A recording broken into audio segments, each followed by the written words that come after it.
안녕하세요. 그 길을 걷는 교회 수요 묵상 사무엘상 생각입니다.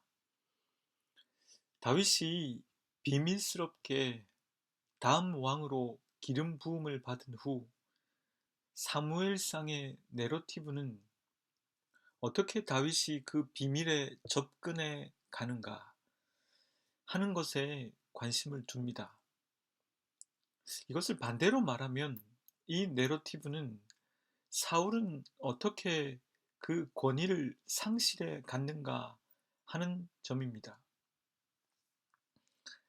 사무엘상 20장에서는 사울과 다윗 사이에 있었던 요나단이라는 사람에 대해서 더욱 세밀하게 다루고 있습니다.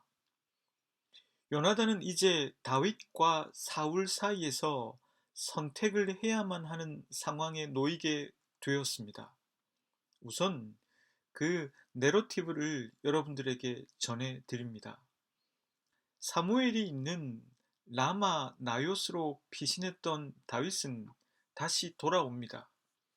그리고 요나단을 만나 따져 묻습니다. 내가 무슨 못할 일을 하였느냐? 내가 무슨 몹쓸 일이라도 하였느냐? 내가 자네의 아버님께 무슨 잘못을 저질렀길래 이토록 나의 목숨을 노리시느냐? 요나단이 다윗에게 대답합니다. 자네를 죽이시다니 결코 그런 일은 없을 걸세. 내가 분명히 말하지만 우리 아버지는 큰 일이든 작은 일이든 나에게 알리지 않고는 하시질 않네. 그러나 다윗은 맹세하면서 이렇게 말합니다. 자네가 나를 지극히 아낀다는 것을 자네의 아버님도 알고 계시지 않는가? 그러니 이 일만은 자네에게는 알려선 안 된다고 생각하셨을 걸세. 주님께서 살아계시니 내가 분명히 말하겠네. 나와 죽음 사이에는 한 발짝밖에 거리가 되질 않네. 요나단은 그런 이야기를 듣고 다윗을 돕기 위해서는 무엇이든 하겠다고 말합니다. 그렇게 말하자 다윗은 자신에 대한 사울의 의중을 확인해 보기 위한 계획을 세웁니다. 그 계획은 내일이 초하룻날인데 왕과 함께 한 달에 한 번씩 식사를 하는 그런 날인데 자신이 외출을 하도록 해주면 모레 저녁까지는 들녘에 숨어 있겠다고 합니다. 그러면 다윗이 보이지 않으니 사울이 물을 텐데 그때 요나단은 다윗이 베들레헴으로 가족들과 함께 매년제를 드리러 갔으며 자신이 허락해 주었노라고 말하기로 합니다. 그때 사울이 잘했다고 하면 죽일 의도는 없는 것이고 화를 낸다면 다윗을 죽이기로 결정한 것으로 판단하기로 합니다. 다윗이 이 일을 부탁하면서 이렇게 말합니다. 나와 가까운 친구로 지내기로 굳게 약속하였으니 나에게 친구의 의리를 꼭 지켜주게. 그러나 나에게 무슨 허물이 있다면 자네가 직접 나를 죽이게. 나를 자네의 아버님께로 데려갈 까닭이 없지 않은가? 요나단은 그런 일은 없을 것이라며 사울의 의도를 알게 되면 알려주겠다고 답합니다.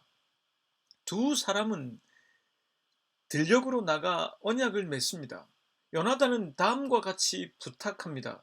주님께서 자네 원수들을 이 세상에서 다 없애버리시는 날에라도 나의 집안과의 의리를 끊지 말아주게.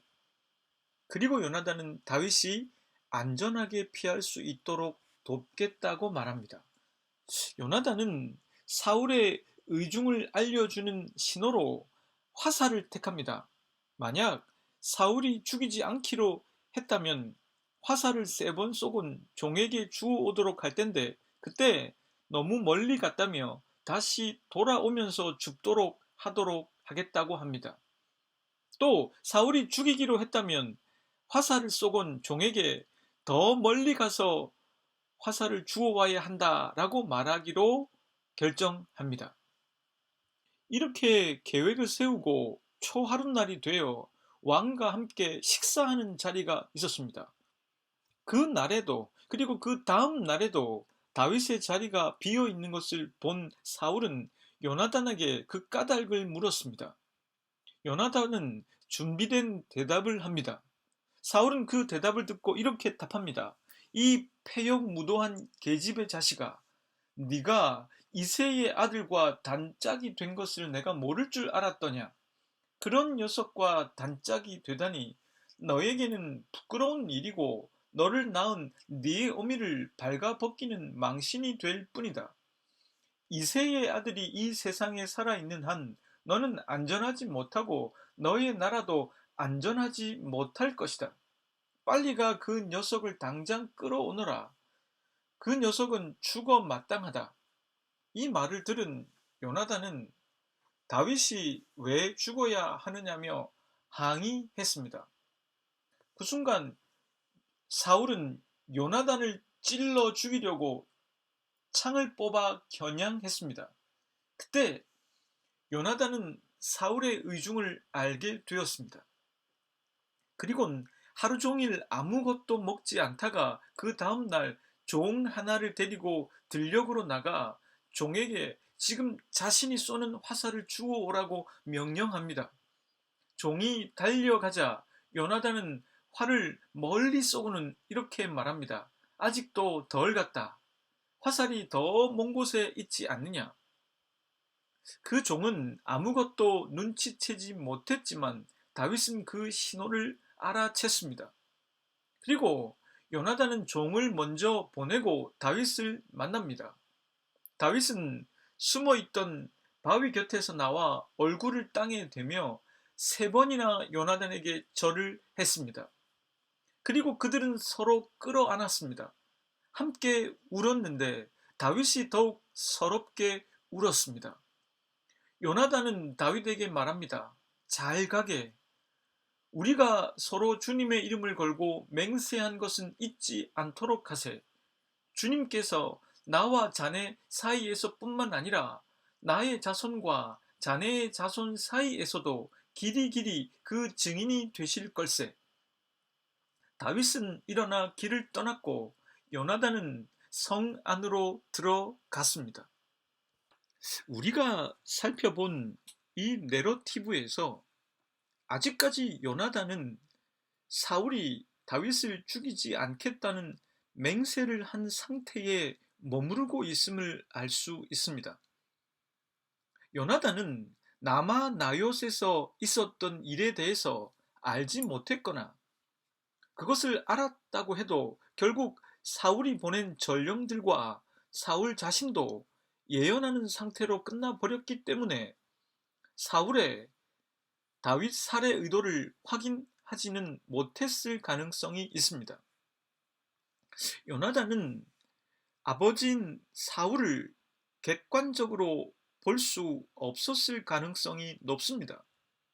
그러하기에 요나단은 아무 죄 없는, 아니 죄는커녕 이스라엘의 은인인 다윗을 죽이려는 사울의 의도를 다른 이들보다는 작게 보았을 가능성이 높습니다.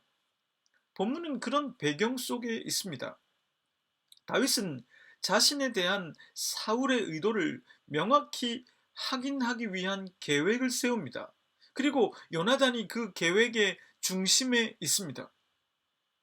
저는 이 내용 속에서 다음 2가지의 생각을 여러분들과 나누어 보고 싶었습니다. 첫째는 요나단이 사울과 다윗 중에서 누구를 선택했으며 또 왜 그와 같은 선택을 했는가 하는 점입니다. 요나단은 일찍이 골리앗과의 전투를 통해서 다윗을 자신의 생명같이 사랑했습니다. 두 사람은 언약을 맺었고 그 둘의 관계는 생명 대 생명으로 이어진 관계였습니다. 그런데 요나단에게 사울은 천륜으로 맺어진 관계였습니다. 요나단은 자신의 아버지는 자신에게 모든 것을 다 말한다 했습니다. 자신에게 말하지 않고는 행하지 않는다 했습니다. 이 표현은 저자가 요나단이 전적으로 다윗의 편일 수만은 없었다는 것을 독자로 하여금 파악할 수 있도록 하는 표현입니다. 또한 요나단은 사울이 다윗을 죽이는 일은 결코 없을 것이라고 말합니다. 그건 역시도 요나단이 전적으로 다윗의 편만은 아니라는 것을 말해줍니다.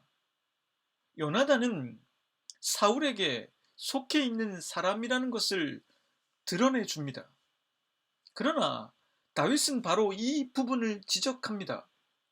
사울이 다른 일이라면 아들 요나단에게 말하고 행하겠지만 요나단이 아끼는 친구 다윗을 죽이는 일이라면 말했을 리 없다고 본 것입니다. 이것은 에둘러 말한 것이지만 요나단이 사울을 객관적으로 볼 수 없다는 뜻입니다. 이런 다윗의 말에 요나단은 다윗이 세운 계획을 자신이 수행하겠다고 답합니다. 그때 다윗은 8절과 같이 말합니다. 세번역 성경입니다. 자네는 이미 주님 앞에서 나와 가까운 친구로 지내기로 굳게 약속하였으니 나에게 친구의 의리를 꼭 지켜주게. 그러나 나에게 무슨 허물이 있다면 자네가 직접 나를 죽이게. 나를 자네의 아버님께로 데려갈 까닭이 없지 않은가? 다윗이 이렇게 간곡하게 의리를 강조한 것은 요나단이 사울의 편이 돼 자신을 죽일 수도 있기 때문입니다. 들녘의 에셀 바위에 다윗이 숨어 있다는 것을 아는 사람은 오직 단 한 사람, 요나단 뿐입니다. 요나단이 사울에 의해서 설득을 당한다면 다윗은 도관에 든 쥐 신세가 되고 맙니다. 실제로 사울은 요나단의 의도를 파악하곤 이렇게 말합니다. 본문 31절 말씀입니다. 이새의 아들이 땅에 사는 동안에 너와 네 나라가 든든히 서지 못하리라. 그런즉 이제 사람을 보내어 그를 내게로 끌어오라. 그는 죽어야 할 자이니라 한지라. 사울은 요나단의 의도를 알아차렸습니다. 요나단이 다윗을 돕고 있다는 것을 그는 알고는 요나단이 다음 왕에 대한 욕망을 가질 수 있도록 부추깁니다. 이를 통해서 우리들은 사울이 실제로 다음 왕으로 요나단을 생각했을 가능성이 높다는 것을 확인할 수 있습니다. 이것은 비단 다윗을 죽이기 위한 계략만은 아니었다는 점입니다. 그래서 다윗만 죽는다면 요나단이 왕이 될 수 있다고 말하는 것입니다. 이것은 정치적인 것입니다. 요나단은 이제 어느 편에 서야 할지를 결정해야만 했습니다. 좀 속되게 표현을 해보면 현재의 권력인가 아니면 미래의 권력인가 하는 것입니다. 두 사람이 언약을 맺을 때 요나단은 미래의 주님께서 다윗의 원수들을 이 세상에서 없애버리시는 날에도 요나단의 집안과의 의리를 지켜달라고 부탁하는 장면이 있었습니다. 요나단은 이미 주님 안에 있는 다윗의 미래를 어느 정도 예측하거나 바라보고 있었던 것입니다. 요나단은 결국 사울에게 이렇게 말합니다. 그가 무슨 잘못을 하였기에 죽어야 합니까? 이 말은 요나단이 결국 다윗을 선택했다는 뜻입니다. 요나단은 현재가 아니라 미래를 선택했습니다. 자신이 권력을 잡는 것이 아니라 하나님이 택한 사람이 왕이 되는 것을 선택했습니다. 그것을 선택한 요나단은 아버지로부터 죽임을 당할 위기에 놓이게 됩니다. 어쩌면 요나단은 이것을 예상하고 각오했는지도 모릅니다. 요나단이 아버지가 아니라 다윗을 선택했다는 것은 천륜보다 더 강력한 힘이 작용했다는 것을 뜻합니다. 그래서 부르그마는 다윗과 요나단의 이야기가 우정의 아름다움이라는 일반적인 의미의 찬양으로 사용되어서는 안 된다고 지적합니다. 왜냐하면 단순한 우정만으로 자신이 왕이 될 수 있는 정치적 야심을 버리고 또한 천륜도 끊고 다윗을 선택했다는 것은 쉽게 납득이 되지 않기 때문입니다. 그렇다고 요나단이 자신의 유불리를 다각도로 계산해서 다윗을 선택한 것도 아닐 것입니다.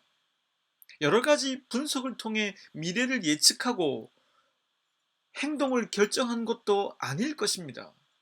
요나단은 결단코 애널리스트가 아닙니다. 생각보다 요나단은 단순했을 가능성이 있다고 저는 생각합니다. 까부는 블레셋 앞에서 전쟁은 하나님께 속한 것이다 라는 단순한 믿음으로 적진으로 뛰어들었던 요나단을 생각해 보면 그가 그리 복잡한 생각을 한 것이 아니라 그저 하나님을 자신의 중심에 두었던 것이 아닐까 하는 생각을 해보게 됩니다. 하나님께 순종해야 한다는 가장 큰 명제를 가슴에 두고 있으니 설령 그것이 천륜이라고 해도 옳지 않는 것은 옳지 않다고 판단할 수 있었던 게 아닐까요? 우리들이 요나단을 통해서 배워야 할 것이 있다면 그것은 우정의 대명사로서의 그가 아닐 것입니다. 그것은 자기 유불리를 따지거나 미래를 예측하기 위해 온갖 분석을 하는 사람이 아니라 그저 순간순간 그 어떤 사람 앞에서라도 그리고 그 어떤 상황에 놓인다고 하더라도 하나님을 믿고 그분 안에서 마음이 가지 않는 일은 하지 않고 마음이 가는 일을 하기 위해 애를 쓰는 그것이 바로 우리들에게 가장 중요한 방패가 된다는 것입니다. 사울이 다윗의 편을 든 것은 사사로운 우정 때문이 아니라 그가 하나님을 택했기 때문인 것입니다. 만약에 다윗이 하나님을 택하지 않는 사람이었다면 결코 요나단은 다윗의 편을 들지 않았을 것입니다. 무엇이 우리의 오늘과 미래를 지켜줍니까? 무엇이 우리 자녀들을 지켜줄 수 있습니까? 무엇이 우리들의 인생에 흔들리지 않는 다시 되어줄 수 있습니까? 그것은 어느 상황, 누구 앞에서든 하나님을 인식하고 그분 안에서 마음이 가지 않는 일은 하지 않는 것입니다. 그리고 가능한 하나님을 인식하고 마음이 가는 일을 선택하는 것입니다. 그게 진정한 믿음인 것입니다. 그 믿음이 우리들과 자녀들을 지켜줍니다. 둘째는 그런 요나단과 다윗 사이에 있었던 계약에 대해서 생각해 보겠습니다. 본문 8절 말씀입니다. 그런즉 바라건대 네 종에게 인자하게 행하라. 네가 네 종에게 여호와 앞에서 너와 맹약하게 하였음이니라. 그러나 내게 죄악이 있으면 네가 친히 나를 죽이라. 나를 네 아버지에게로 데려갈 이유가 무엇이냐 하니라. 다윗이 요나단에게 사울의 의중을 파악한 뒤에 자신에게 알려달라는 내용을 전하면서 한 말입니다. 다윗은 자신과 요나단이 계약 관계로 묶여 있다는 사실을 요나단이 상기하도록 합니다. 여기서 등장하는 개념이 바로 헤세드입니다. 이 헤세드는 상호간에 맺은 그 계약에 대해서 서로에게 충실하다는 것을 뜻합니다. 다윗은 요나단이 사울의 설득이나 협박에 못 이겨 자신을 죽이는 결정을 하게 되는 것이 두려웠던 것 같습니다. 만약 요나단이 사울과 연합하여 다윗을 죽이는 쪽을 선택하게 된다면 다윗은 어쩔 수 없는 처지에 놓이게 됩니다. 가론 유다가 예수님이 계신 곳을 밀고 하듯 요나단은 다윗이 숨어 있는 곳을 알고 있는 사람이기 때문입니다. 다윗은 요나단과 혈연으로 묶여져 있는 관계가 아닙니다. 그저 생명 대 생명으로 이어져 있을 뿐입니다. 그런 다윗이 요나단에게 헤세드를 요청하고 있습니다. 아니, 다윗이 벼랑 끝에서 기댈 수 있는 것은 요나단의 헤세드 뿐이었습니다. 다윗이 자신의 생명을 맡길 수 있는 곳은 자신과 계약을 맺은 요나단에 대한 믿음 뿐이었습니다. 그리고 요나단은 신실하게 그 믿음에 대해서 헤세드로 응답하였습니다. 요나단도 부탁한 것이 있었습니다. 본문 15절 말씀입니다. 여호와께서 너 다윗의 대적들을 지면에서 다 끊어버리신 때에도 너는 내 인자함을 내 집에서 영원히 끊어버리지 말라 하고, 요나단은 미래를 준비합니다. 이번에는 다윗에게 헤세드를 부탁합니다. 실제로 나중에 다윗은 요나단의 아들 무미보셋을 데려와 이렇게 말합니다. 네 아버지 요나단으로 말미암아 네게 은총을 베풀리라. 여기서 은총으로 번역된 단어가 바로 헤세드입니다. 요나단은 자신이 사울의 아들이기 때문에 다윗이 왕이 되면 아무리 친구라고 해도 이 땅에 자신이 존재하는 것은 어려울 수 있겠다 생각을 했을 것입니다. 그래서 이번에는 요나단이 자신의 자손들에 대한 다윗의 헤세드를 부탁한 것입니다. 만약 다윗이 생각을 바꾼다면 요나단의 후손들은 멸문지화를 당할 수도 있습니다. 벼랑 끝에서 상호간에 맺은 언약과 그 언약을 이행하는 그 사람의 인격, 즉 헤세드에 생명과 후손들을 맡기고 있는 것입니다. 결국 요나단과 다윗은 신실하게 그 계약을 이행했고 헤세드를 보여주었습니다. 죄송하지만 나이가 들어가면서 저는 믿을 만한 사람이 많지 않다는 생각을 하곤 합니다. 물론 누군가에게 저도 그런 사람일 것입니다. 인간이 제 아무리 좋아 보여도 90%까지만 믿어야 한다는 조정래 작가의 말에 동의가 됩니다. 그런데 말입니다. 성경에 나오는 다윗과 요나단의 이야기 앞에서는 하나님의 헤세드를 믿고 그것을 경험한 사람들과 나누는 신뢰가 얼마나 강력한 힘이 있고 좋은 것인지 생각해 보게 되었습니다. 우리가 사람을 믿어줄 수 있는 것은 물론 간혹 뒤통수를 맞기는 하지만 그 사람의 나약함을 잘 알지만 하나님과 맺은 언약에 대해서는 하나님께서 신실하게 헤세드로 응답하심을 믿기 때문입니다. 우리가 의지할 게 하나님의 헤세드밖에 없을 때 우리들은 벼랑 끝에서 그것을 확인하게 됩니다. 그리고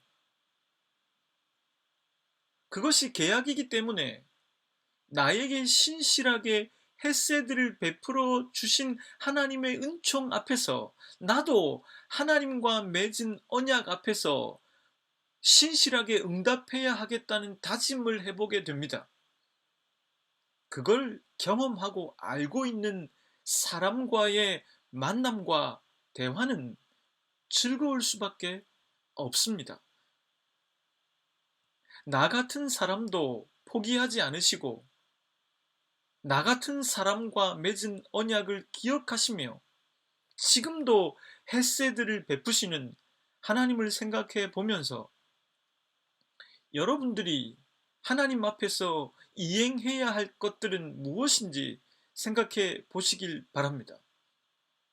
그리고 여러분들에게 요나단 같은 그리고 다윗 같은 그런 사람들이 있었으면 좋겠습니다.